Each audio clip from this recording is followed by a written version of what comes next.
кішкентай сынық бар екенін байқады. Бұл сынық тек қана бір кабельдің кіре алатындай кеңдікте еді. Бұл анықталған нәрсе бүкіл газеттерде айтыла бастады. Мысырлық ғалымдар неміс ғалымының газеттерге жариялауына қатты ашуланды. Осы себепті неміс ғалымының ісін тоқтатып тастады. Бір жылдан кейін неміс ғалымы конференция ұйымдастырып, робот арқылы түсіргенін көпшілікке көрсетті және барлығы бұл үлкен жаңалық екенін білді. Бірақ Мысыр тарапынан бұл есікке байланысты ешбір мәлімет айтылмады. Арадан қаншама жыл өтсе де бұл есік ашыла алмаған.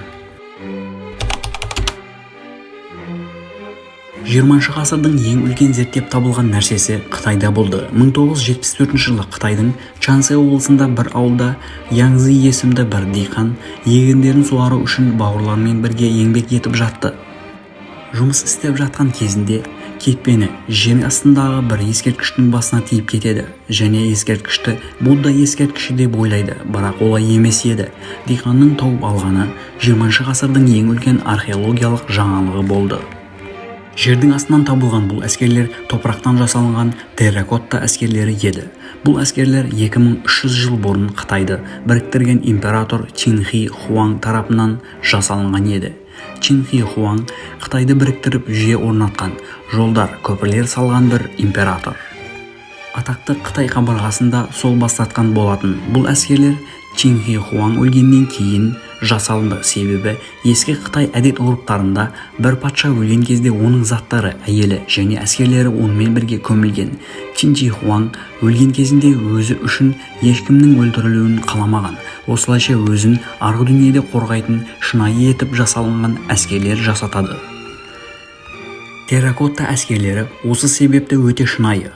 Бұл тізіліп тұрған әскерлердің әр қайсысының өзіне тән характері бар. Және бұл әскерлер бір уақыттары көк, қызыл және сары түсте болған. Қазіргі таңда түстері жоқ және қолдарындағы шынайы қарулары да жоқ.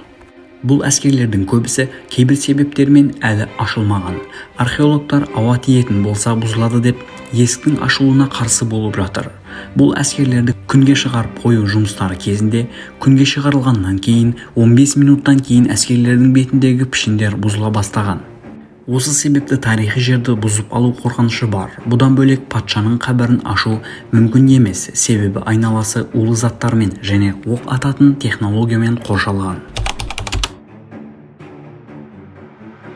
Теотихуакан, яғни тәңірлердің жиналатын жері, Мексиканың ең атақты антикалық қаласы біздің заманымыздан бұрын 100 жылда салынған және бірнеше пирамидалардан құралған Теотихуакан бір уақыттары 200 мың кісінің өмір сүргені бір қала болса да, біздің заманымыздан